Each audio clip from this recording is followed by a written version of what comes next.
You are watching Grace Television.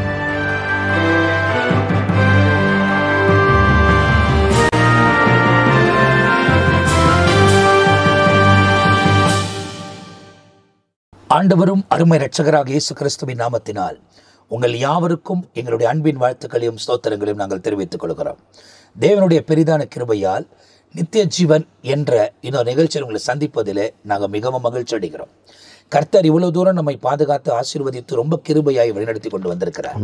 தொடர்ந்து அவர் நம்மை வழிநடத்துவதற்கு அவரே உண்மை உள்ள தேவனா இருக்கிறார். நாங்கள் இந்த நிகழ்ச்சியை பேசிக் கொண்டிருக்கிற நாட்களில் நடைபெறாத சம்பவங்கள் எல்லாம் ஒருவேளை இது உங்களுக்கு ஒளிபரப்புகிற நேரத்துக்குள் நடந்திருக்கலாம்.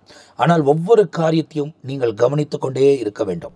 நீங்கள் விழித்திருக்க வேண்டும், ஜெபிக்க வேண்டும் என்று வேதத்தில் சொல்லப்பட்டிருக்கிறது. போன நிகழ்ச்சியின் முடிவில் பல காரியங்களை நம்ம பாஸ்டர் டேவிட் லிவிங்ஸ்டன் அவங்க பேசினாலும் நேரம் முடிந்ததுனால அடுத்த பகுதியில் பார்ப்போம் என்பதை சொல்லியிருக்கிறோம். முக்கியமாய் அப்போஸ்தலனாகிய பவுல் தீமோத்திக்கு சொன்னதையும் இன்னொருவன் தேவனை விட்டு விலகி போனத காரியத்தை குறித்தும் அவர் பேசினார். அதுக்கப்புறமா அவர் கடந்த நாட்களில் பேசின ஜபத்தை குறித்து 4 காரியங்களை அவர் சொன்னதை அவர் ஆரம்பித்த போது நேரம் முடிந்ததுனால இந்த பகுதியில் அவைகளை கொண்டு வர விரும்புகிறோம். அவங்களை நாங்கள் இந்த நிகழ்ச்சியிலும் வர வைக்கிறோம். அவர் தொடர்ந்து நாம் அவைகளை குறித்து தியானிக்க போகிறோம். இந்த நித்திய ஜீவன் நிகழ்ச்சியில் உங்களுக்கு மையமாய்ப்படுத்தி பேசுவதே நித்தியத்தை குறித்து தான் நாங்கள் தொடர்ந்து பேசிக் கொண்டு வருகிறோம். காரணம், இந்த உலக வாழ்க்கை தற்காலிகமானது, நிரந்தரம் இல்லாதது. நான் சொல்றேன், இந்த அநீதி நிறைந்த உலகத்துல கர்த்தர் நம்மை நடத்தி கொண்டு வந்திருக்கிறார். இருள் அதிகரித்து இருக்கிற இந்த வேளையில கர்த்தர் நம்மை நடத்தி கொண்டு வந்திருக்கிறார். எந்த இடத்திலையும் நியாயமே கிடையாது. அப்படிப்பட்ட ஒரு உலகத்தில் நாம் வாழ்ந்து கொண்டிருக்கிறோம். இதுதான் நோவாவின் நாட்களில் இருந்தது, இதுதான் லோத்தின் நாட்களில் இருந்தது, இதுதான் நினைவு பட்டணத்தில் இருந்தது. அந்த 2 பகுதியில் நோவாவும் லோத்தின் நாட்களிலும் உலகம் அழிக்கப்பட்டது. நினைவின் காரியத்தில் ஜனங்கள் எல்லாம் மனம் திரும்பி விட்டார்கள். அப்போ பல காரியங்கள் அவர்கள் செய்கிறதுக்கு ஏற்றதாய் தான் தேவன் முடிவு பண்ணுகிறதை நாம் பார்க்கிறோம். இந்த நிகழ்ச்சியை பார்க்கிற நீங்களும் எந்த நிலையில் இதை பார்த்து கொண்டிருந்தாலும் உங்க வாழ்க்கையை கர்த்தருக்காக நீங்கள் அர்ப்பணித்துக் கொண்டு உலக பிரகாரமான காரியத்தை விட்டு விலகி தேவனோடு கூட சஞ்சரிக்க ஒப்பு கொடுக்கும் போது அவர் உங்க வாழ்க்கையில மேன்மையான காரியங்களை செய்வதற்கு சர்வ வல்லமை உள்ள தேவனாயிருக்கிறார். எனவே இந்த நிகழ்ச்சியில் அநேக வேத வசனங்களை நாம் ஆராய போகிறோம், அறிந்து கொள்ள போகிறோம். ஆண்டவர் தம்முடைய பிரசன்னத்தையும் மகிமையையும் உங்க வாழ்க்கையில விளங்க பண்ண போகிறார். இப்ப போன நிகழ்ச்சியின் தொடர்ச்சியை நம்ம மத்தியில பாஸ்டர் டேவிட் லிவிங்ஸ்டன் அவங்க கொண்டு வர போகிறாங்க. நம்ம நேரடியாக நிகழ்ச்சிக்குள்ள கடந்து போகிறோம். Praise the Lord. மீண்டும் ஒரு விஷயமா அந்த நித்திய ஜீவன்ற தலைப்புல நாம் தியானித்து வந்து கொண்டிருக்கிறோம். ரொம்ப மகிழ்ச்சியாக இருக்குது. நான் அநேக காரியங்களை கற்றுக்கொண்டு வருகிறேன். நீங்களும் இந்த காரியத்தை நிறைய காரியத்தை புரிந்து கொண்டு அறிந்து கொண்டு அதை நம்ம லைஃப்ல அபியாசிக்கும் போதும் it will be profitable for the eternal life. நித்திய ஜீவனுக்கு ரொம்ப பிரயோஜனமா இருக்கும். ஏன்னா நடைமுறை வாழ்க்கையில நம்ம வெறும் வசனத்தின் மாத்திரமல்ல, பேச்சினால் மாத்திரமல்ல, அது நம்ம கிரியல் நம்ம செய்யும் போதும் அது வந்து அநேக ஆயிரங்களுக்கு அது பெனிஃபிட்டா மாறன்றது தான் இந்த நிகழ்ச்சியினுடைய நோக்கம். ஸோ கடந்த எபிசோட்ல நம்ம ஜபத்தை திடீர்னு ஆண்டவர் ஆவியான ஜபத்தை குறித்து பேசி கொண்டார். ஏன்னா ஆண்டவர் இயேசு லூக்கா 21 சொன்னாரு, இதெல்லாம் நடக்கும்போது, அதாவது சூரியன் இருளாகும், பிறகு சந்திரன் ரத்தமாகும், இந்த நிகழ்ச்சி அந்த சம்பவங்கள்லாம் சொல்லிட்டு கடைசியில் சொல்றாரு, இவைகள் எல்லாம் சம்பவிக்கும் போது நீ ஜபம் பண்ணுவதற்கு ஜாக்கிரதையாரு. ஸோ வாட் எவர் ஹேப்பன்ஸ், எது நடந்தாலும் நீ பிரேயர்ல அதிகமா இரு அப்படின்னு. இந்த பிரேயர் என்பது தேவனோடு கூட இணைந்திருக்கிற ஒரு வாழ்க்கை, தேவனோட சஞ்சரிக்கிற ஒரு வாழ்க்கை. ஆமா. இப்ப பிரேயர் என்பது நிறைய பேர் என்ன யோசிக்கிறாங்க அப்படின்னா, நம்ம ஒரு காரியத்தை தேவன் கிட்ட கேட்க போறோம், அதுதான் பிரேயர். அவ நம்முடைய விஷயத்தெல்லாம் கர்த்தருக்கு சொல்லிட்டு உடனே உடனே என் ஆத்துமாவே கர்த்தரை ஸ்தோத்திரி. அது வந்து பாரம்பரியமா உள்ள வந்துச்சு. ஆனா என்னை பொறுத்த வரைக்கும் அந்த சங்கீதம் 103 சங்கீதக்காரன் சொல்லுவது என்ன அப்படின்னா, நான் புரிஞ்சுக்கின வைக்கும், என் ஆத்துமாவே கர்த்தரை ஸ்தோத்திரி, என் முழு உலகமே பரிசுத்த நாமத்தை ஸ்தோத்திரி, என் ஆத்துமாவே கர்த்தரை ஸ்தோத்திரி, கர்த்தர் செய்த சகல உபகாரங்களையும் நீ மறவாதே அப்படின்னு அவர் சொல்லிட்டு தொடர்ச்சியாய் அவர் அதை பேசிக்கொண்டு சொல்லிட்டு வர்றாரு. அப்போ இதை வந்து பாரம்பரியமாய் ஜனங்கள் ஒரு ஜபத்தின் முடிவுக்கு கொண்டு வந்துட்டாங்க. அந்த முடிவை உடனே இவங்க ஜபம் பண்ணி முடிச்சோன்னா அதை சொல்லிடுறாங்க. ஆனா சங்கீதக்காரனத்தை எங்க சொல்லி இருக்கிறார் அப்படின்னாக்கா, அவர் சொல்றாரு, அவருடைய துதி எப்போதும் என் நாவில் இருக்கும். இப்ப தூங்கும் போது எப்படி இருக்கும்? ஆமா. அவர் தூங்க போயிருக்க மாட்டாரா? தூங்கி இருக்க ஆமா. மாட்டாரா? தூங்கியிருப்பார், தூங்கும் போது கண்டிப்பா. அவருக்கு கண்டிப்பா எப்போதும் என் வாயில இருக்கும் அப்படின்னாக்கா 24 மணி நேரமா நான் துதிக்கிறேன்றாரு. அப்படின்னா அவர் தூங்கும் போது அவர் அவருடைய ஆத்மாவை ஆவி. பார்த்து சொல்றாரு, ஆமா. என் ஆத்மாவே நீ கர்த்தரை ஸ்தோத்திரி, நீ நான் தூங்க ஆமா, போறேன். ஆமா. என் சரீரம் என் தூங்குது. முழு உள்ளமே என் ஆத்துமா விழித்திரு நீ நீ. பரிசுத்த நாமத்தை ஸ்தோத்திரி, என் ஆத்மாவே கர்த்தரை ஸ்தோத்திரி, ஆமா. நான் எழுந்துக்கிறவரை அவர் செய்த சகல உபகாரங்கள் நீ மறக்கூடாது. ஆமா. நான் காலையில எழுந்துட்டேன்னா நான் கண்டினியூ பண்ணுவேன். ஆமென். நான் விழிச்சிருக்கிறப்ப நான் கண்டினியூ பண்ணுவேன். நான் தூங்கும் போது நீ கண்டினியூ பண்ணணும். ஒரு சைக்கிளா ரிலே ரேஸ் மாதிரி, நான் உங்ககிட்ட கொடுக்குறேன், நீ என்கிட்ட கொடு. ஆமா. உயிரோடு கூட இருக்கிற வரைக்கும் தான். ஆமா. நான் உங்ககிட்ட கொடுக்குறேன், நீ என்கிட்ட கொடு. ஆமா. நான் இரவுல உங்ககிட்ட கொடுக்குறேன், நீ காலையில என்கிட்ட கொடு. நான் கண்டினியூ பண்றேன். ஆமா. ஆனா அந்த சைக்கிள் பிரேக் ஆகவே கூடாது. அதாவது ஜெபம் என்பது 2-வே கான்வர்சேஷன். நம்ம பேசுறதும் அவர் பேசுறதை கண்டிப்பா, கேட்கறதும். கண்டிப்பா. ஆனா சில ஊழியக்காரங்க பாஸ்டர் ஒருத்தர் அப்படிதான் என்ன பண்ணுவாரா, ஜெபம் பண்ணே இருப்பாராம், திடீர்னு கொஞ்சம் ஸ்டாப் பண்ணிடுவார். அப்புறம் கொஞ்ச நேரம் பிறகு கண்டினியூ பண்ணுவாங்க. என்னன்னா இந்த ஏறெடுத்த ஜெபத்துக்கு அங்க என்ன பதில் வருதுன்னு காத்துன்னு இருப்பாங்களாம். ஒரு 2-3 minutes வெயிட் பண்ணுவாரு. ஆண்டவர் பேசின பிறகு then he'll go with the next request. நீங்க எப்படி சொல்றீங்கல்ல, ஆமா. என்ன ஒரு முறை ஆண்டவர் ஜெபத்து என்னை கூப்பிட்டார். அப்போ நான் ஆண்டவர் எனக்கு கொடுத்திருக்கிற கிருபையின் பிரகாரம் நான் வெளியே வரமாட்டேன். 7 நாளும் ஒரு அறைக்குள்ள இருந்துருவேன். ஸோ எல்லாமே டிஸ்கனெக்ட் பண்ணிட்டு அந்த 7 days இருந்துருவேன்.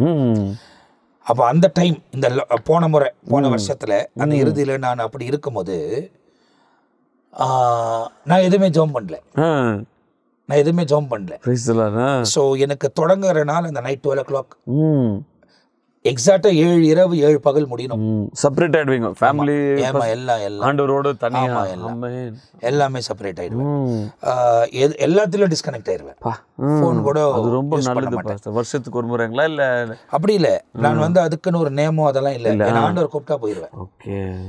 எல்லாத்தையும் ஒதுக்கிட்டு தான் போவேன். இப்போ மோசேக்கு இல்லாத ரெஸ்பான்சிபிலிட்டியா? அதுதான். 6 லட்சம் புருஷர். ஆமா, 6 லட்சம் ஜனங்களை விட்டுட்டு மலை மேல 40 நாள் இருக்கிறாரு, போறாரு. ஆமா, எல்லாத்தையும் விட்டுட்டு நீங்க பாத்துங்கப்பான்னு போறாரு. நமக்கு இருக்கிற கொஞ்சம் பேர் விட்டுட்டு நம்மளால போக முடியல. அந்த குவாலிட்டி நம்ம தேவனோட கூட இருந்தா நமக்குள்ள வந்துரும். அப்போ போயிட்டேன். நான் போயிட்டு அன்னைக்கு நைட் 12 o'clock ஆண்டவரே நீங்க கூப்பிட்டீங்க, ஹியர் ஐ ஆம். அவ்வளவுதான். நான் உங்ககிட்ட எதுவுமே கேட்க மாட்டேன். நான் என்ன பண்ணணும்னு நீங்க சொல்லணும். அவ்வளவுதான். 7 days அவர் தான் என் கூட பேசிட்டு இருந்தார். நான் எந்த ரிக்வஸ்டும் அவர்கிட்ட வைக்கல. ஏன்னா பைபிள் சொல்ற பிரகாரம் நம்ம ராஜ்யத்தையும் நீதியும் தேடும் போது நமக்கு தேவையானது எல்லாமே சப்ளை ஆயினே இருக்கும். உண்மைதான் பாஸ்டர், உண்மை. ஆனால் இது ரொம்ப உண்மையான ஒரு காரியம். ஏன்னா நான் அந்த காலத்தில் கேள்விப்பட்டுக்கிறேன், இந்த மாதிரி ஊழியக்காரங்க போய் தனியாக மலை மேலே 40 நாள் கூட இருந்திருக்கிறாங்க. நீங்கள் அது கண்டுபிடிக்கும் போதோ இல்லை, நான் அப்படி ஏற்கனவே ஒரு 2-3 டைம் இல்லை ஒரு 3-4 டைமுக்கு மேலே அந்த மாதிரி டிஸ்கனெக்ட் பண்ணிட்டு போயிருந்தேன். அது போயிட்டு வந்தாலும் ஒரு புது பெல்லனோட இருந்திருக்கிறேன். அது அதோட அனுபவம் எப்படி பாஸ்டர்? அது பற்றி சொல்லுங்க. அப்போ 7 நாள் முடிவில் என்ன ஆகும்? இப்போ 7 நாள் முடிவில் நிறைய காரியத்தை ஆண்டவர் எனக்கு சொல்லி கொடுத்துருக்கிறார். என்ன பண்ணணும், என்ன பண்ணக்கூடாது, என்ன செய்யணும். ஆண்டவர் பேசிக்கிட்டே இருப்பார். எனக்கு தூங்குற டைம் எல்லாம் டிஃப்ரெண்டா இருக்கும். ஆமா, அந்த ஸ்கெடியூல் வேற. அந்த உள்ளதான் இருப்பேன். ஆமா, எனக்கு ஒரு வேலை குடிக்க ஏதாவது கொண்டு வந்து வச்சாங்கன்னா அங்க வெளியே வச்சுட்டு போயிருவாங்க. நான் அதை மாத்திரம் உள்ள தேவைப்படுறப்ப எடுத்துப்பேன். But most of the time நிறைய குடிக்க மாட்டேன், கூட உள்ளவே இருப்பேன். எனக்கு அந்த பிரசனமே போதுமா இருக்கும். ஒரு டிஃப்ரெண்டா இருக்கும். என்னன்னா சில டைம்ல ஒரு நாளெல்லாம் எழுந்த பிறகு அழுதுகிட்டே தான் இருப்பேன். எந்த காரியத்தையும் கேட்க மாட்டேன். எனக்கு இது வேணும், இதை செய்யணும், இந்த காரியத்தை இப்படி செய்யுங்க, செய்யவே மாட்டேன். நான் என்ன பண்ணணும்? இப்போ பைபிள்ல நீங்க பாத்தீங்கன்னா அங்க என்ன சொல்லப்பட்டிருக்கு அப்படின்னா, ஆபிரகாம கர்த்தர் கூப்பிடுறாரு. ஆபிரகாம் கூப்பிட்டோன்னு இதோ அடியேன். அதுக்கு மேல ஆபிரகாம் என்ன பேசினாருன்றீங்க? ஒண்ணுமே இல்ல. ஆண்டவர் பேசுறதுதான் கேட்டாரு. இன்னைக்கு இதான் மிஸ் ஆகுது, நிறைய பேர் பண்ற தவறு அது. மோசே நிறைய முறை நம்ம ஜபம் பண்ணினே இருக்கிறோம், ஆண்டவர் பேசுறதுக்கு இடம் கொடுக்க மாட்டோம். எப்பவுமே ஜபம் 2-வே கான்வர்சேஷன். அதாவது நம்ம ஆண்டவர் கூட பேசக்கூடாதுன்னு சொல்ல வரல, பேசலாம். அது அவங்களுக்கு ஆண்டவருக்குள்ள இருக்கிற காரியம். ஆனா பேசிட்டா கூட அவருக்கு நேரம் கொடுக்கணும். ஆண்டவரே என்கிட்ட இருக்கிறதெல்லாம் உங்ககிட்ட சொல்லிட்டேன்ப்பா, இப்போ பதில் என்ன பண்ணணும், இந்த சூழ்நிலையில நான் என்ன பண்ணணும்? ஒரு முறை பயங்கர பிரச்சனை, என்னை சுத்தி பயங்கர பிரச்சனை. நியூஸ் பேப்பர்ல எல்லாம் அவதூறா செய்திகள் போட்டாங்க. ஏன்னா சுத்தி இருக்கிறவங்களுக்கு தெரியும் இது அவதூறான விஷயம், இது நீதி அல்ல. ஆனா இப்படி செஞ்சுட்டாங்கன்றது எல்லாருமே என்னை கன்சல்ட் பண்ண ஆரம்பிக்கிறாங்க. அதுல ஒரு சில ஊழியக்காரங்க இதை நீ சும்மா விட்டு அப்படி ஆவறது இல்ல, நீ வரணும், நீ வரணும், நம்ம வந்து எஸ்பி கிட்ட போகலாம், டிஎஸ்பி கிட்ட போகலாம், நம்ம பேசலாம், அவங்க எப்படி இப்படி எல்லாம் எழுதலாம், நீங்க வாங்கன்றாங்க. நான் அவங்களுக்கு சொன்னேன் எனக்கு கொஞ்ச நேரம் டைம் கொடுங்க. இப்போ உண்மையிலே என் உள்ள உடைக்கப்பட்டிருக்கு, புரியுதுங்களா? பிசிக்கலா ஸ்பிரிச்சுவலா ஒரு மாதிரி பலனா இருந்தா கூட பிசிக்கல் உடைஞ்சிருக்கு. நான் ஆண்டு சமூகத்துக்கு போறேன். ஆண்டவர் கேட்ட ரெண்டே விஷயம், நான் டீல் பண்ணிட்டேமா, நீ டீல் பண்றியா? வண்டர்ஃபுல். இல்ல என்கிட்ட ரொம்ப சீரியஸ் ஆண்டவர் சொல்றார், இதுல நான் டீல் பண்ணிட்டேமா, நீ டீல் பண்றியா? நீங்க டீல் பண்ணணும், நீ சும்மா பண்ணணும் சொல்லிட்டாரு. அவங்களெல்லாம் அனுப்பிட்டேன், நான் எதுவும் பண்ணல. இப்போ நீங்க அந்த டைம்ல எனக்கு வந்த ப்ரெஷர் நீங்க பார்க்கணும். ஈவன் போலீஸ் ஆஃபீஷியல், ஏன்னா என்ன குறித்து அவதூறா எழுதினவன் அவரை குறித்து கூட அவதூறா எழுதிட்டான். ஒரு பக்கத்துல என்ன பக்கம் எழுதியிருக்கிறான், இன்னொரு பக்கம் அவர் பக்கம் எழுதியிருக்கிறான். அவர் வந்து டியூட்டியில இருந்துன்னு அவனை ரிவெஞ்ச் எடுக்க முடியாது, ஏன்னா வந்து இது பெரிய இடத்துக்கு போச்சுன்னா அவருக்கு பிரச்சனை ஆகும் டியூட்டி அப்படின்னு சொல்லிட்டு இப்போ அவர் என்ன பண்றாருன்னா என்ன கான்டாக்ட் பண்ண ட்ரை பண்றாரு. நான் ஃபோன் எடுக்கல, கான்டாக்ட் பண்ணி நீ வந்து கம்ப்ளைண்ட் கொடு, உன் கம்ப்ளைண்ட் வச்சு நான் அவனை தூக்குறேன் அப்படின்றாரு. இப்போ நான் போய் கம்ப்ளைண்ட் கொடுத்தா அவனை ஒதிப்பாங்கன்னு தெரியும் எனக்கு, அவனை கொண்டு போய் என்ன செய்யணுமோ செய்வாங்கன்னு தெரியும். பட் ஆண்டவர் கேட்ட ரெண்டே கேள்வி, நீ டீல் பண்ற, நான் டீல் பண்றேன். அமைதியா உட்காந்துட்டேன், எந்த விஷயமும் நான் கையில எடுக்கவே இல்லை. நீங்க பாத்துங்க, ஜபம் பண்ண நீங்க பாத்துங்க. நான் அமைதியா கீழே இருக்கிற ஜப அறையில அமைதியா உட்காந்துட்டேன். என்னோட கூட இருக்கக்கூடியவங்க அடிக்கடி வந்து எங்கட பேசிட்டு இருந்தாங்க, அவ்வளவுதான் தவிர வேற எதுவும் இல்லை. அனுதின வாழ்க்கையில நான் செயல்பட ஆரம்பிச்சிட்டேன். ஒரு பக்கம் அது இருந்துகிட்டே இருக்கு, நிறைய பேர் நிறைய விஷயத்த சொல்லிக்கிட்டே இருக்கிறாங்க, ஃபோன் பண்றாங்க, நிறைய காரியத்தை பேசுறாங்க. ஆனா எந்த பதிலும் நான் சொல்லவே இல்லை, ஏன்னா அவர்கிட்ட விட்ட பிறகு எனக்கு பேசுறதுக்கு எனக்கு பிரியம் இல்லை, அதை குறித்து எனக்கு பேசுறதுக்கு இஷ்டம் இல்லை, சைலண்ட் ஆயிட்டேன். ஒரு 15 நாள் கடைசியில வந்து அந்த போலீஸ் இன்ஸ்பெக்டர் எனக்கு ஃபோன் பண்ணிட்டே இருந்ததுனால அவர்கிட்ட போனேன். நான் போய் சொன்னேன், இல்லை சார் என்னால் பண்ண முடியாது. அவர்கிட்ட ஓப்பனாக சொன்னேன், நான் ஜாம் பண்ணேன், என் ஆண்டவர் எனக்கு வேணான்ட்டாரு அப்படின்னு. அவர் வந்து ரொம்ப பெருந்தன்மையா சரி சரி நான் உங்களை டிஸ்டர்ப் பண்ணல, நீங்க போங்க நான் பாத்துக்கிறேன்ட்டு அனுப்பிட்டார். அதுவும் எனக்கு ஒரு ஃபேவர் தான். நீ என்ன நான் சொல்றேன் நீ கொடுக்க மாட்டேன்ற, நீ கொடுக்குற மாதிரி எழுதிருக்க நான் பாத்துக்கிறேன் அப்படின்னு. அந்த இடத்துல வந்து அதுவும் சைலண்ட் ஆச்சு. ரொம்ப ஹாப்பியா நான் அங்க இருந்து வெளியே வந்துட்டேன். வெளியே வந்த பிறகு நீங்க பாத்தீங்கன்னு சொன்னாக்கா ஒரு 15 நாள்ல அடுத்த எடிஷன்ல இன்னொருத்தரை பத்தி எழுதியிருக்கிறான். அவங்க வந்து உலகத்துல கொஞ்சம் அரசியல் செல்வாக்குள்ள, அவன் வீட்டுல இருந்து அவனை அடிச்சு அவனை வெறும் ஜட்டியில கொண்டு போய் ஊர்வலமா கொண்டு போய் போட்டவன் இதுவரைக்கும் இந்த பட்டணம் வரல, இதுவரை இந்த பட்டணத்துக்கு வரல. நான் இன்வால்வே இல்லை இதுல, எனக்கு தெரியவே தெரியாது. நியூஸ்ல வருது. அப்போ எந்த காரியத்தையும் நான் கர்த்தர்கிட்ட கொடுத்துட்டோம்னாக்கா மோசே சொன்ன மாதிரி நம்ம சைலண்டா இருக்கணும். நீ சும்மா இருக்க, நான் உனக்காக யுத்தம் செய்யறேன்றாரு. பழி வாங்குறது தேவனுக்குரியது, உண்மைதான், நமக்குரியதே இல்லை. அது வெறும் வசனம் இல்லை, பிராக்டிக்கலான லைஃப்ல நிச்சயமா வாழ்ந்து பார்த்துட்டோம்னா அவங்களுக்கு தான் தெரியாது. ஏன்னா இந்த அனுபவம் இல்லாதவங்களுக்கு புரியாது. இப்போ நிறைய பேர் என்ன பண்றாங்க, யாராவது என்ன பண்ற மாம்சத்துல இவங்க போய் இன்வால்வ் ஆகி அவங்கள அடிச்சு இது பண்ணிடுறாங்க, அதனால இவங்களுக்கு தான் நஷ்டம் வருது. ஆனா ஒண்ணு, உன்னை தொடுகிறவன் என் கண்மணியை தொடுகிறான். ரெண்டாவது பழி வாங்குறது அவருடையது. மூன்றாவது உங்களுக்காக நான் யுத்தம் பண்றேன். ஆண்டவர் நிச்சயமா யுத்தம் பண்ற தேவன், நீதி நியாயம் உள்ள தேவன். அதுதான் இந்த ஜெபத்தை குறித்து பேசுறீங்க. ஜெபத்தை குறித்து நீங்க சொல்லணும். ஆமா, ஜெபத்து குறித்து நம்ம வரும்போது எந்த ஒரு பிரேயர் ரிக்வெஸ்டா இருந்தாலும் மார்க் 11ஆம் அதிகாரம் நமக்கு ஒரு அடிப்படையா இருக்குதுங்க. அதுல முதல் ஒரு காயிண்ட் என்ன சொல்றாருன்னா, ஆண்டவரே மார்க் 11:22 இயேசு அவர்களை நோக்கி தேவனிடத்தில் விசுவாசம் உள்ளவர்களாக இருங்கள்ன்றார். அப்போ ஃபர்ஸ்ட் ஃபேக்டர் என்னன்னா, ஆண்டவர்கிட்ட வரும்போது ஃபெய்த்தோடு வரணும். எபிரேயர் 11:6 சொல்றாரு, விசுவாசம் இல்லாமல் தேவனுக்கு பிரியமா இருப்பதே கூடாது.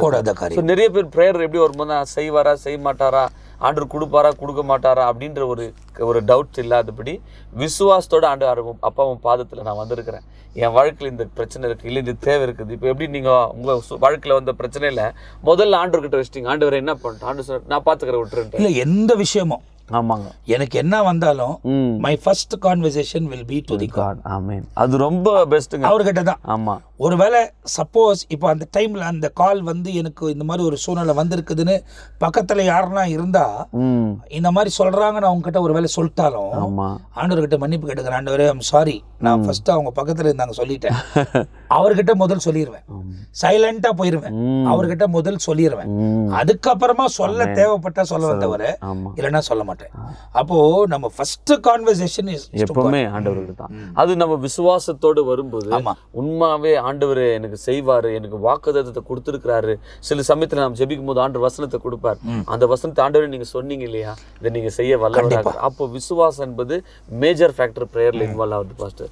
ரெண்டாவது பாயிண்ட் என்ன ஆகுதுன்னா 23ஆம் வசனம், எவனாகிலும் இந்த மலையை பார்த்து நீ பேர்ந்து சமுத்திரத்தில் தள்ளுண்டு போ என்று சொல்லி தான் சொன்னபடியே நடக்கும் என்று தன் இருதயத்தில் சந்தேகப்படாமல் விசுவாசித்தால் அவன் சொன்னபடி ஆகும். இங்க காடுடைய ஃபேக்டர் வரல பாருங்க. நான் சொல்ற மாதிரி நடக்கும் ஆண்டு இல்லை. இப்போ பவர் நம்மகிட்ட கொடுக்குறாரு, நீ என்ன சொல்ற, நீ சொன்ன மாதிரி நடக்கும் அப்படின்றாரு. அப்போ சில சமயத்துல நிறைய பேர் ஜெபம் பண்ணிட்டு வெளியே வந்து அதெல்லாம் நடக்காது பிரதர் அப்படின்றாங்க. அப்போ அங்க விசுவாசம் கிரியேட் நடக்காது. சில பேர் சுகத்துக்காக ஜெபம் பண்றாங்க, ஏன் என் வாழ்க்கையில இந்த நிலைமை வந்துச்சு, எனக்கு ஏன் இந்த இப்படி அந்த புலம்புறதுனால என்ன ஆகுதுன்னா ஜெபத்துக்கு தடை. அதுதான் ஒரு விஷயம் என்னன்னா, ஏதியன் என்ற தோட்டத்துல, ஆமா ஏதியன் தோட்டத்துல ஏவாள் அந்த பழம் சாப்பிட்டாங்க. லாஸ்ட் டைம் உங்களுக்கு சொன்னேன், பழம் சாப்பிட்டாங்க. ஆமா. இப்போ இயேசு இந்த உலகத்துக்கு வந்த போது பரலோகத்திலிருந்து அவர் ஞானஸ்தானம் எடுக்கும் போது ஒரு சத்தம், இவர் நேசகுமாரன், இவர் மேல் பிரியமா, இவரில் பிரியமா இருக்கிறேன். மறுரூபம் ஆக்கப்பட்ட அந்த மலையின் மேல, அது நமக்கு என்ன சொல்லுவாங்க, மறுரூபம் மலை. ஆனா அந்த மலை வந்து அவங்க ஏறினாங்க, அங்க மறுரூபமாக்கப்பட்ட, அதுக்கு நம்ம ஆட்கள் மறுரூப மலைன்னு பேர் வச்சிருக்கிறாங்க.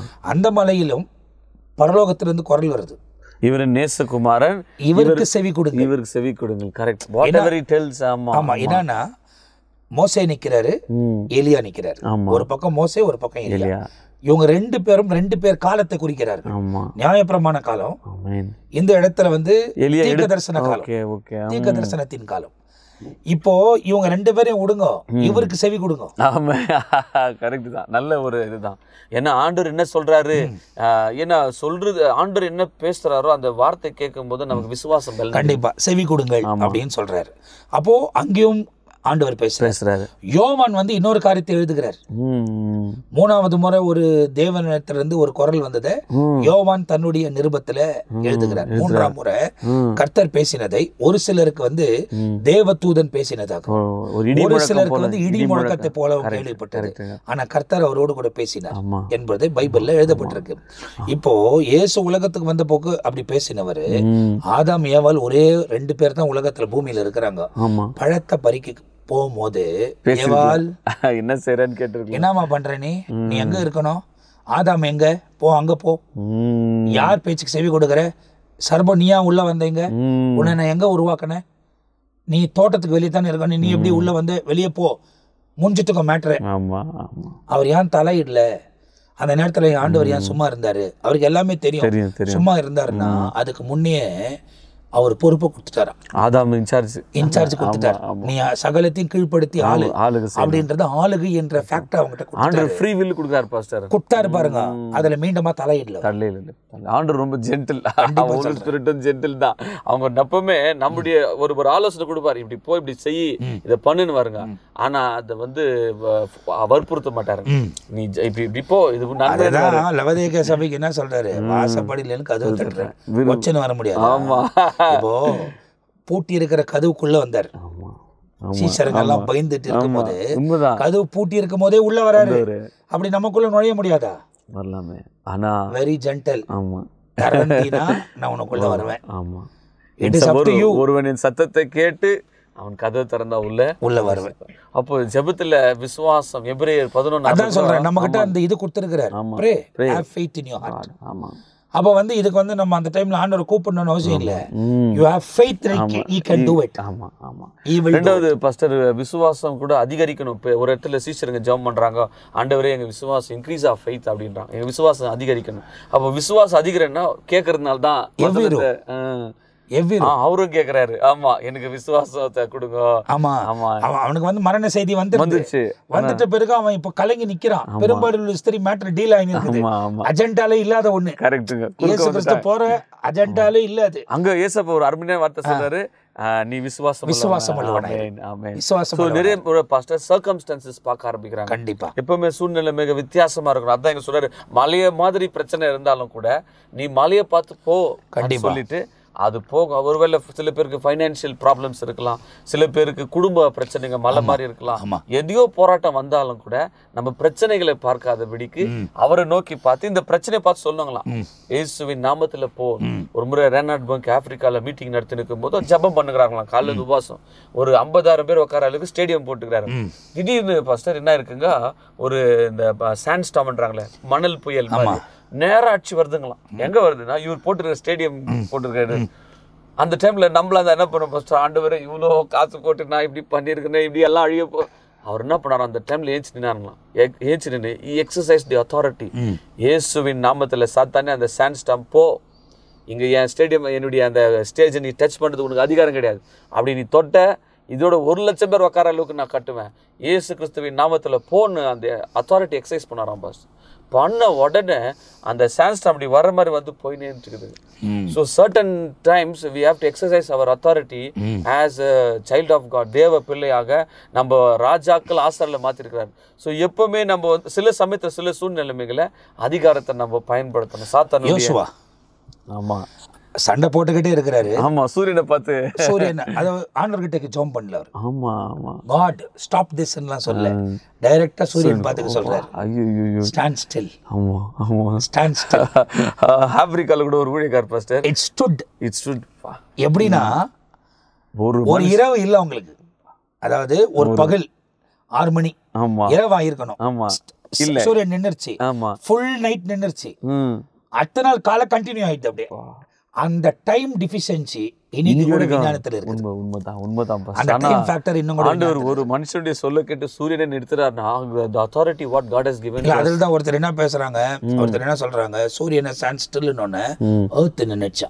ஆமா ஏன்னா நம்ம வந்து பூமி தான் திரும்ப. ஆமா ஆமா சூரியன் ஒரே பக்கமா தான் இருக்கு, பூமி தான் ரொட்டேட் ஆகுது. ஆமா அதை நில்லுனோன்னு இங்க நின்னுச்சு. வாட்ச் நிக்கணும்னா பேட்டரி எட்ட நின்று. ஆமா பேட்டரி எடுத்துட்டாரு. அந்த மாதிரி வந்து பூமியை நிக்க வச்சுட்டாரு. அவனுங்க மடங்கு அடிக்கப்பட்டாரு.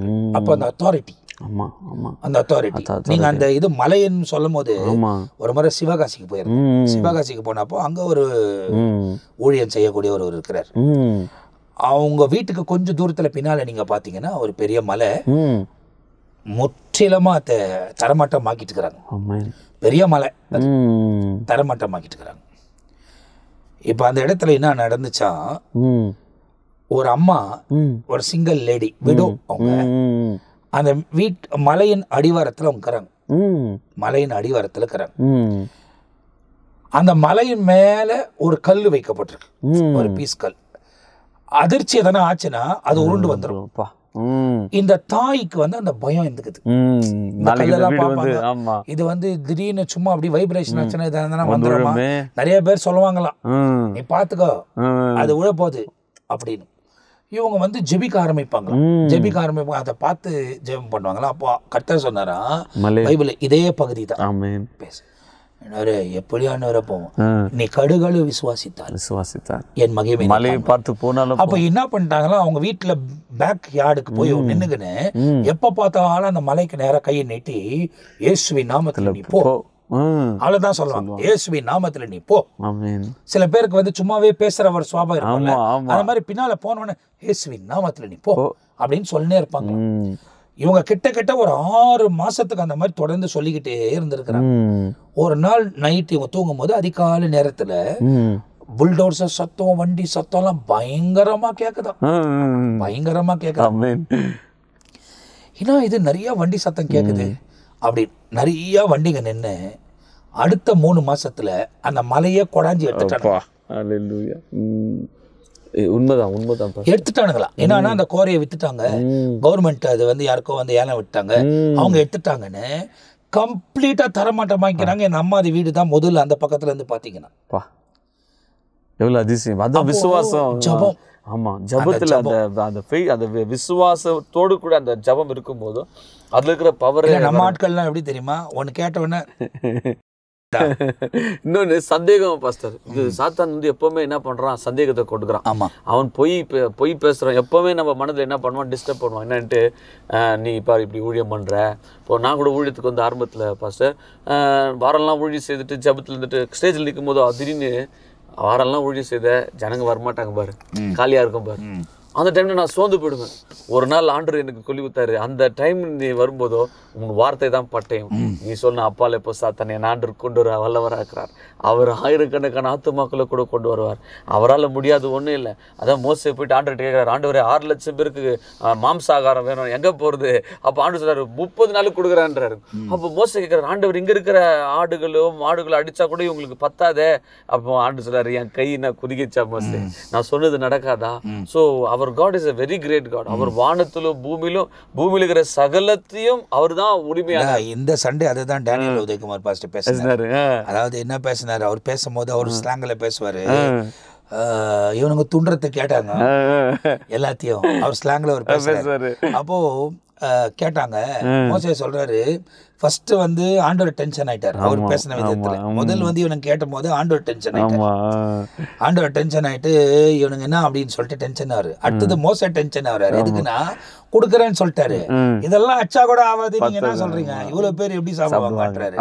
அப்போ ஆண்டவர் அவர்கிட்ட பேசுறாரு. அப்போ 2 முழம் அளவு. ஆமா ஆமா, 2 முழம் அப்படின்னா ஒரு முழம் வச்சுங்க, நம்ம இடுப்பு அளவு ஏறக்குறைய ஃபுல்லா. அதாவது ஒரு நாள் பிரயாணம், இந்த பக்கம் ஒரு நாள் பிரயாணம் பண்ற அளவுக்கு விழுந்திருக்கும், இந்த பக்கம் ஒரு நாள் பிரயாணம் பண்ற அளவுக்கு விழுந்திருக்கும். ஒரு நாள் நடந்து போனா நம்ம இங்க இருந்து கண்டிப்பா ஒரு 50 கிலோமீட்டர்ஸ் நடப்போம். நம்மளால நடக்க முடியும். நம்ம ஸ்ட்ரென்த்துக்கு இப்பவே அவ்வளவு நடக்க முடியும்னா அந்த டைம்ல அவ்வளவு நடந்திருப்பாங்க. பெங்களூர் வரைக்கும் நடந்திருப்பாங்க. உண்மைதான் இருக்குங்க. அப்போ அவ்வளவு தூரம். அப்போ இங்க இருந்து பெங்களூர் வரைக்கும் எனக்கு காடை எவ்வளோ இடுப்பு அளவு. ஆண்டவருடைய வல்லமை குறைந்து போறதில்ல. கண்டிப்பா. ஸோ அந்த ப்ரேயர்ல வரும்போதும் சூழ்நிலைமையை பார்க்காதபடிக்கு, ஏன்னா பிசாசு இன்னைக்கு நிறைய பேர் என்ன பண்றாங்கன்னா சூழ்நிலைமைகளை பார்த்து ஆண்டு விட்டு போறேன். எனக்கு தெரிஞ்ச ஒரு சகோதரனை ரட்சிக்கப்பட்டாருங்க. ஒரு இடத்தை சேர்ந்தவர், வேற இடத்துல கன்வெர்ட் ஆகி நல்ல விசுவாசத்தோடு வந்த மனுஷன். ஆனால் குடும்பத்தில் இருக்கிற சுச்சுவேஷன், அதாவது இந்த பொருளாதாரத்தில் சில மிஸ்மேனேஜ்மெண்ட்னால கடத்தின் மேலே கடன் வாங்கியதுனால அதுலேருந்து அவரால் மீண்டு வராமல் பின்வாங்கியே போயிட்டார். அப்போது சாத்தான் இன்னைக்கு இது ஒரு தந்திரம் கொடுக்குறான். ஏன்னா இந்த கடன் வாங்க இல்லாததை செய்து கடைசியில் இது மாதிரி 2 பேர் இன்னைக்கு கடைசி நாட்களில் கடன் வந்துருச்சுன்னா கூப்பிட்டு கொடுக்குறாரு. ஆமாம், நான் எப்பவுமே சொல்லுவேன், கிறிஸ்தவ ஜனங்களுக்கு சொல்லுவேன், கிரெடிட் கார்டு வச்சுக்காதீங்க. ஆமாம், இன்னைக்கு வரைக்கும் ஃபர்ஸ்ட் நான் என் லைஃப்பில் நான் இன்ஜினியரிங் படிக்கும்போது தீர்மானித்தேன். ஆமாம், அது பாருங்கள் ஆண்டவர் உணர்த்துறாரு. நான் இன்ஜினியரிங் 4th செமஸ்டர் படும்போது எனக்கு அந்த அழைப்பு வருது. ஆண்டு சொல்ல நீ முழு நேர ஊழியத்துக்கு வாழ்றாரு. அப்போ எனக்கு வந்த முதல் பயம், ஒன்று நான் எஜுகேஷன் லோன் வாங்கி படிச்சுன்னுக்கிறேன், 2வது எதிர்காலத்தை குறித்த ஒரு பயம். இப்போ இன்னைக்கு நிறைய பேருக்கு அழைப்பு வருதுங்க. இந்த 2 பயத்தை சாத்தா என்ன பண்ணுறான், எதிர்காலத்துக்கு உனக்கு என்ன ஆகும், 2வது இந்த எஜுகேஷன் லோன் என்ன பண்ணுவேன் நீ கட்டுவியா அப்படின்னும் போது எனக்கு அந்த டைமில் என்னை என்கரேஜ் பண்ணுறதுக்கோ என்னை உற்சாகப்படுறதுக்கோ ஆள் இல்லைங்க. யார் இடத்துல போய் சொல்கிறதுக்கும் தெரில. அந்த டைமில் என்ன பண்ண, ஆண்டவரே எனக்கு இந்த மாதிரி லோனுக்கு தப்பா என்னப்பா பண்ணிட்டோன்னு போய் அப்போ 18 வயசு 19 வயசு தான் முட்டி போடுறேன். பிலமோன் புஸ்தகத்தில் எனக்கு ஒரு வசனம் கொடுக்குறாரு பாஸ்டர். அதை படித்து பார்த்தீங்கன்னா ஆண்டவர் என்கிட்ட அப்படியே தெளிவாக பேசாரு, ஐ வில் ரீபே யூ அப்படின்ட்டு. ஐயோ, நான் அதை படிச்சுட்டு ஷாக் ஆயிட்டாங்க. இப்படி பைபிளில் வசனம் இருக்கான். பிலமோன் 1:19 சொல்றாரு, பவுலாகிய நான் இதை என் சொந்த கையில் எழுதினேன், நான் அதை செலுத்தி தீர்ப்பேன். இங்கிலீஷ்ல ரொம்ப அழகா வருது பாருங்க. Philemon I Paul am writing with my own hand, I will repay. போதும். இந்த ஒரு வார்த்தை பாஸ்டர் எனக்கு தூக்கமே வரலங்க. ஐ வில் ரீபேன்றாரு ஆண்டவர். எப்படி ரீபே பண்ணுவாரு எனக்கு வசனம் கொடுத்துட்டாரு. ஆனால் அந்த டைமில் எனக்கு அந்த ஃபெய்த் இல்லை. எப்படி எதிர்காலத்தை குறித்த பயம். இப்போ காலேஜ் நான் பாதியில் விடணும், என்ன ஊழியம் செய்யணும் தெரியல, யார்கிட்ட போய் ஒரு ஆலோசனை கேட்குறது தெரியல. அப்போது என்ன பண்ணிட்டேன், ஆண்டவர் ஒரு 2 வருஷம் எனக்கு டைம் கொடுங்க, நான் இன்ஜினியரிங் முடிச்சுட்டு அப்புறம் வேலை செய்த அந்த எஜுகேஷன் லோன் முடிச்சுட்டு அப்புறம் நான் ஊழியத்துக்கு வந்துடுறேன் ஆண்டவரேன்னு சொன்னேன். முடித்த உடனே வேலை கிடைச்சிச்சுங்க. வேலை கிடைச்சது வித்தின் 1.5 இயர்ஸில் அந்த லோனே இருக்கக்கூடாதுன்னு தீர்த்துட்டேன். அதுக்கப்புறம் மனசு வரல ஊழியத்து வருது. ஏன்னா நம்ம மாதம் சம்பளம் வர ஆரம்பிச்சா நெக்ஸ்ட் என்ன பண்ணலாம், நெக்ஸ்ட் அப்படியே எம்டெக் பண்ணலாம், இது பண்ணலாம். அப்படியே அந்த அழைப்புட்டு ஒரு 3 வருஷம் பாஸ்டர் ஆண்டவர் பேசல என்கிட்ட. ஆனாலும் அழைத்தவர் உண்மையுள்ளவர் பாருங்க. அந்த அழைப்பு மாறாதது. நான் என்னதான் பின்வாங்கி போனாலும் அவர் என் பின்னாலே வந்துருக்காரு. அதுதான் அவருடைய பியூட்டி. ஐயோ அதாவது எத்தனை முறை நம்ம விளங்கி போனாலும் அவன் நம் பின்பதாவே சுத்தி கொண்டு. நான் போகும்போது ஒரு முறை அப்போ திடீர்னு ஆண்டவர் ஒரு அண்ணா என்ன பண்ணாரு, காலையில் வனாந்தரத்துக்கு ஜெபத்துக்கு போயிட்டு பானார். ஒரு பேச்சுக்கு சொல்லிட்டேன் வரேன்னான்னு. அப்போது 21 இயர்ஸ் இருக்குன்னு நினைக்கிறேன், 2011. அவர் வரேன்னான்ட்டு டெய்லி மார்னிங் ஃபோன் பண்ணுவார். ஏர்லி மார்னிங் ஏஞ்சிக்கப்பா ரெடி ஆகிட்டு போகலான்னு. அப்புறம் அந்த வனாந்திரத்துக்கு போனால் தனியாக அவர் போயிடுவார். நீங்கள் தனியாக இருந்துக்கோன்னு. யாருமே இருக்க மாட்டாங்க. ஃபஸ்ட்டு ஒரு கல் இருக்கும், உக்காந்துக்குன்னு பைபிள் வச்சுன்னு படிக்குவேன். அப்புறம் ஜெபம் பண்ணுவேன். படிக்குவேன் 2 hours எந்த டிஸ்டர்பன்ஸில் 6 to 8 o'clock வரைக்கும் யாரும் நடமாடம் கிடையாது. ஜெபம் பண்ணி 8 மணிக்கு வருவார். 2 பேரும் சேர்ந்து 20 நிமிஷம் ஜெபம் பண்ணிட்டு அப்புறம் வேலைக்கு போவோம். அப்புறம் தான் அந்த ரட்சிப்பின் சந்தோஷத்தை மறுபடியும் பெற்றுக்கிட்டேன். பரிசுத்த ஆவியானவர் எனக்குள்ளே வந்தாருங்க. அதுக்கப்புறம் பார்த்தீங்கன்னா ஊழியத்தில் ஆண்டவர் பயன்படுத்த ஆரம்பித்தார். ஸோ அதுக்கு தான் இந்த நிகழ்ச்சியை பார்த்துருக்கு உங்களுக்கு வாலிப பசங்களாக இருந்தாலும் இது இன்னும் ஆண்டவர் காலில் எனக்கு அது தாட் கொடுத்தாரு, இதை சொல்லணும் நீனாரு. நீங்கள் கரெக்டாக அது பாருங்கள் ஆண்டவர் எப்படி நடத்துகிறார். ஒருவேளை வாலிப பசங்க நீங்கள் பார்க்குறீங்கன்னா உங்களுக்கு அழைப்பு இருந்தால் எதிர்காலத்தை குறித்து கவலைப்படாது. நம்ம ஆண்டவர் காடைகளை குறித்து போஷித்த தேவன் அனுதினமும் போஷிக்கொள்ளவராக இருக்கிறார். அவரால் முடியாத வானமும் பூமியும் அவருடையது. அதனால அழைப்பு மாத்திரம் விட்டுறாதீங்க. அந்த அழைப்பு விட்டீங்க நித்திய ஜீவனுக்கு போகிறதுக்கு சத்துரு உங்களுக்கு ரொம்ப போராட்டம் கொண்டு வரான். அதனால இன்னைக்கு நம்ம நிற்க வேண்டிய ஒரு காரியம், என்னை அழைத்தவர் உண்மையுள்ளவர், என்னை அழைச்சிருக்கிறாரு, அந்த நித்திய ஜீவனுக்காக நான் போராடுவேன். ஸோ இந்த அழைப்பை மாத்திரம் விட்டு உலகம் என்ன ஆகுது, ஃபியூச்சர் என்ன ஆகுது, இந்த லோனுன்றது ஒரு பெரிய பிசாசினுடைய தந்திரம் பாஸ்டர்.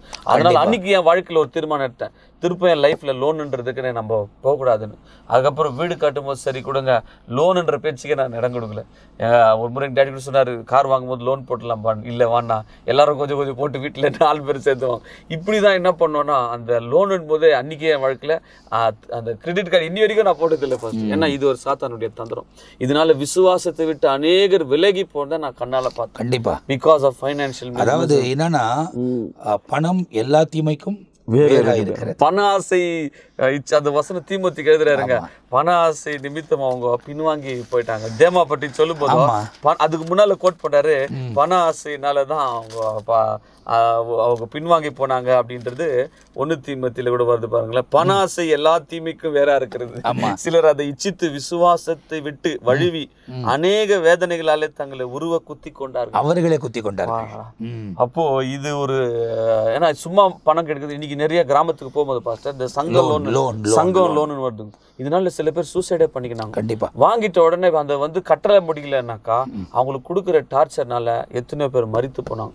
அது இப்போ கவர்மெண்ட் ஏதோ இப்போதுக்கு அந்த மாதிரி பண்ணாதீங்கன்னு எதுக்கும் சில ஆலோசனை கொடுத்துருக்குறாங்க. ஆனால் தேவ பிள்ளைங்க நீங்கள் பார்க்குறவங்க ஆண்டு விசுவாசத்தோடு ஆண்டு செய்வார். வீடு கட்டுறதாலும் விசுவாசமாக ஆண்டுகிட்ட போங்க. ஆண்டு he will help you in other way. நம்மளா போய் மாட்டிக்கணும், இப்போ ஏதோ வருது இவ்வளோ லட்சம் வருதுன்னு போய் மாட்டிட்டு கடைசியில் நித்திய ஜீவனை நம்ம எழுந்துடக்கூடாது.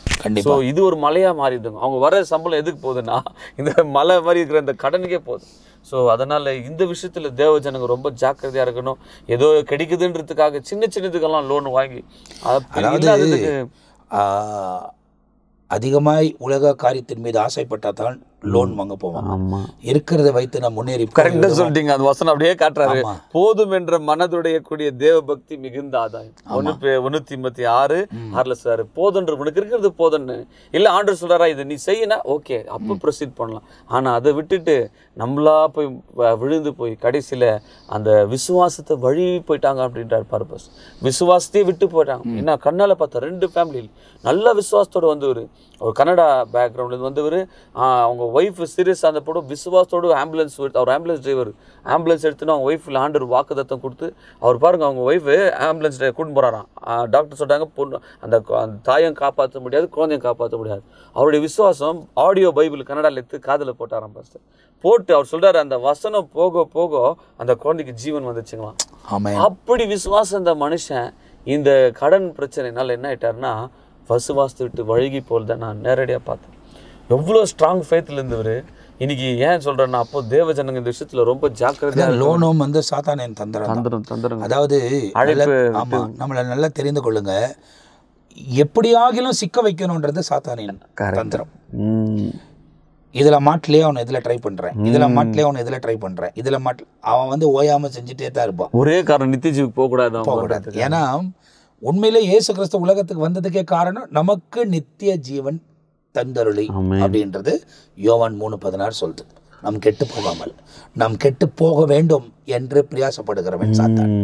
அதனால அவனுக்கு நித்திய ஆக்கினி தீர்ப்பு கொடுக்கப்பட்டிருக்கிறது. அவன் தீர்க்கப்பட்டவன். அந்த தீர்ப்பில் மாற்றமே கிடையாது. ஏன் சாத்தான் ஆண்டவர் மன்னிக்க முடியாதுன்னா, அவன் மன்னிக்க, அதாவது பாவமே இல்லாத ஒரு இடத்துல அவன் பாவம் செஞ்சிருக்கிறான். அதாவது ஒருத்தர் பேசும்போது சொல்றாரு, ஃபர்ஸ்ட் சின் எங்க நடந்தது? அங்க ஹெவன்ல தான், பரலோகத்துல தான் நடந்துச்சு. உலகத்துல இல்ல. உலகத்துல நடக்கிறது வந்து ரெண்டாவது. முதல் வந்து பரலோகத்துல நடந்துச்சு. அதனால தான் சாத்தானும் முதல் பாவம் செய்தான்னு சொல்லிட்டு வேதம் சொல்ல தள்ளப்பட்டிருக்குது. புரியுதா? ஃபர்ஸ்ட் சீன் அப்ப அங்கதான் நடக்குது. அப்போ அவன் தள்ளப்படுறான். ஏன் அவனுக்கு மன்னிப்பு இல்லை, மனுஷனுக்கு மன்னிப்பு அப்படின்னா, அவன் தப்பு செய்யாத ஒரு இடத்துல, தப்பே செய்ய முடியாத ஒரு இடத்துல தப்பு செஞ்சிருக்கிறான். பரலோகம் என்பது தப்பே இல்லாத ஒரு இடம். அப்படிப்பட்ட இடத்துல அவன் தப்பு செஞ்சிருக்கிறான். அதனால தான் அடுத்த முறை மனுஷனை படிக்கும் போது ஆண்டவர் உலகத்துல கொண்டு வந்து படிச்சுட்டார், பரலோகத்துல படிக்கல. ஏன்னா இவனும் தவறிட்டானா, அவனை நம்ம மன்னிக்கணும். அந்த மாதிரி ஒரு இடத்துல இவனை உருவாக்கினாரு. அவன் அதேபடியே செஞ்சான்.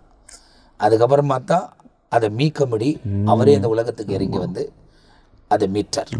அப்போ இந்த நித்திய ஜீவன் நிகழ்ச்சியை பார்த்து கொண்டு இருக்கிற நீங்கள் ரொம்ப தெளிவாக வேண்டும். இன்னும் நிறைய காரியங்கள் பேச வேண்டியது இருக்கிறது. ஆனால் நேரம் முடிந்து கொண்டு இருக்கிறது.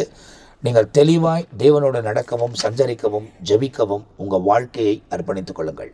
உலக மயக்கத்தில் ஓடாமல், பணத்துக்கு பின்பதாய் ஓடாமல், பொருளுக்கு பின்பதாய் ஓடாமல், வசனத்தின் வெளிச்சத்தில் நடப்பதற்கு உங்களை அர்ப்பணித்துக் கொள்ளுங்கள். நிச்சயமாய் அவர் உங்களை பாதுகாத்து நடத்துவதற்கு அவர் உண்மை உள்ளவராக இருக்கிறார். எனவே இந்த பகுதி உங்களுக்கு ஆசீர்வாதமாக இருந்திருக்கும் என்று நான் நம்புகிறேன். அடுத்த வாரத்திலும் தொடர்ந்து நித்திய ஜீவன் நிகழ்ச்சி நீங்கள் பாருங்கள். அநேக காரியங்களை கர்த்தர் உங்களோடு கூட தொடர்ந்து பேச போகிறார். அதுவும் இந்த நிகழ்ச்சியில் தன் நேரங்கள் எல்லாம் ஒதுக்கி நம்ம மத்தியில் பாஸ்டர் டேவிட் லிவிங்ஸ்டன் அவங்க வந்து நிறைய காரியத்தை, வசனத்தின் வெளிச்சத்தை நம்மோடு கூட பகிர்ந்து கொண்டிருக்கிறார். அவருக்கு நான் நன்றி செலுத்துகிறேன். தொடர்ச்சி அடுத்த நிகழ்ச்சியிலும் நாம் அவரை சந்திக்க போகிறோம். அதுவரை இப்போது நாங்கள் 2 பேரும் உங்ககிட்ட இருந்து விடைபெறுகிறோம். கர்த்தர் உங்களை ஆசீர்வதிப்பாராக. ஆமென்.